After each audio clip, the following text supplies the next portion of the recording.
छवरिया को मैं पुष्पों से भरने के बाद एक पुष्प अलग से इतना सुंदर लेके जाऊंगा जिस पुष्प को देख करके मैया ब्राह्मणी खुश होकर के हमें खाने के लिए कोई अच्छी चीज दे दे।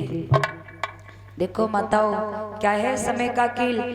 जिस बच्चे की एक अंगुली घूमने पर नौकर फरंगी की तरह नाचा करते थे, आज वही बालक सोच रहा है कि एक पुष्प अलग से इतना सुंदर लेके जाऊंगा जिस पुष्प को देख करके मैया ब्राह्मणी खुश होकर के हमें खाने के लिए कोई अच्छी चीज दे दे। इधर भैया विश्वामित्र जी ने क्या किया। विश्वामित्र जी ने एक सर्प को रूप बनाओ और उसी बाग में एक पुष्प के नीचे छुप करके पुष्प में फुसकार लगा के उसकी दोगुनी सुंदरता बढ़ा देते हैं और उसी के नीचे छुप के बैठ जाते हैं। रोज रोज पर हाथ डाल करके बेटा ने छवरिया को भर लिया और जैसे ही बेटा की नजर उसी पुष्प के ऊपर पड़ी तो रोहिता सोचने लगा, ये पुष्प कितना सुंदर लग रहा है, आज इस पुष्प को मैं जरूर लेकर के जाऊंगा और मुझे विश्वास है कि मैं इस पुष्प को जब लेकर जाऊंगा तो मैया ब्राह्मणी खुश होकर हमें खाने के लिए कोई अच्छी चीज जरूर देगी। क्या है समय का खेल।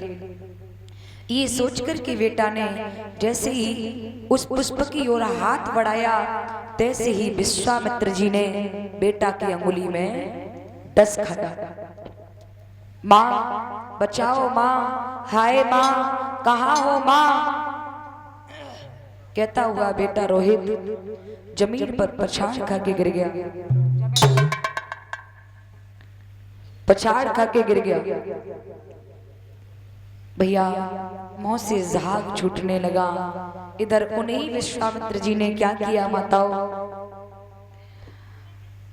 साधु को रूप बनाया और पूरी नगरी में आवाज लगा दी, काशी के लोगों, किसी माँ का बेटा बाग में पुष्प लेने गया था, उसे किसी काले नाग ने डस लिया है, उस बच्चे की अंतिम सांस चल रही है, जिस माँ का बालक हो माँ दौड़ करके जाए बच्चे को उठा लाए।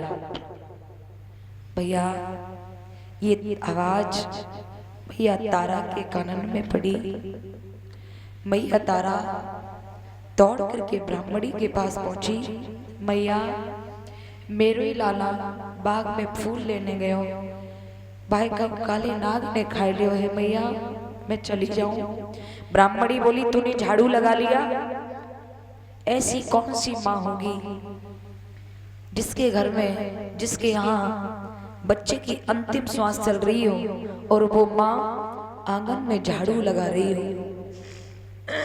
मैया रोती जा रही है, झाड़ू लगाती जा रही है। झाड़ू लगाने के बाद दौड़ करके पहुंची, मैया अब हमें आज्ञा दे दो, मैं चली जाऊं। ब्राह्मणी बोली तूने बर्तन साफ कर दिए। मैया रोती जा रही है, बर्तन साफ करती जा रही है। बर्तन साफ करके दौड़ के पहुंची, मैया अब मैं चली जाऊं। ब्राह्मणी बोली आटा लगा दिया। मैया ने जल्दी जल्दी आटा गूंथो और दौड़ के गई, मैया अब तुम मुझे आज्ञा दे दो। माताओं, जिस माँ के 4 बालक हों, एक बालक मर जाए वो माँ पागल हो जाती है, और जिस घर में परमात्मा ने एक ही बालक दिया हो और उस बच्चा वो बेटा भी छोड़ करके चला गया हो, उस माँ बाप का क्या हाल होता है। संसार में सबसे बड़े 4 दुख बताए हैं। वैसे तो दुख बहुत हैं लेकिन बड़े दुख हैं 4। कौन से?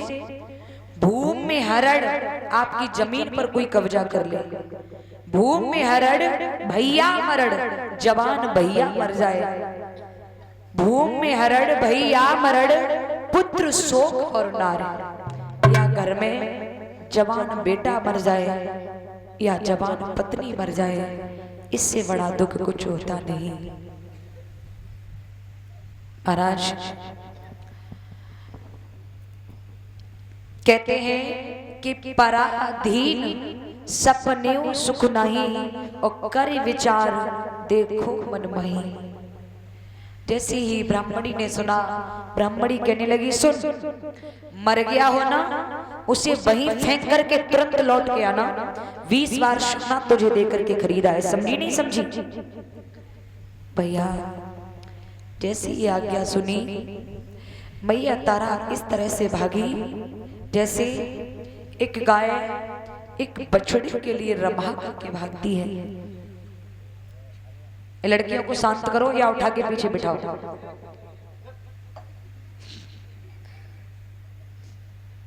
अगर ये शोर कर रही है तो देर ना करें इन्हें उठाने में।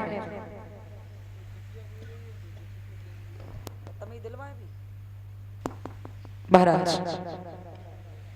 मैया तारा ने जब ब्राह्मणी की आज्ञा सुनी तो इस तरह से मैया तारा भागी जिस तरह से एक गाय बछड़े के लिए रमा करके भागती है। गिरती हुई, उठती हुई, भागती हुई, हाय बेटा कहती हुई भागी। उसी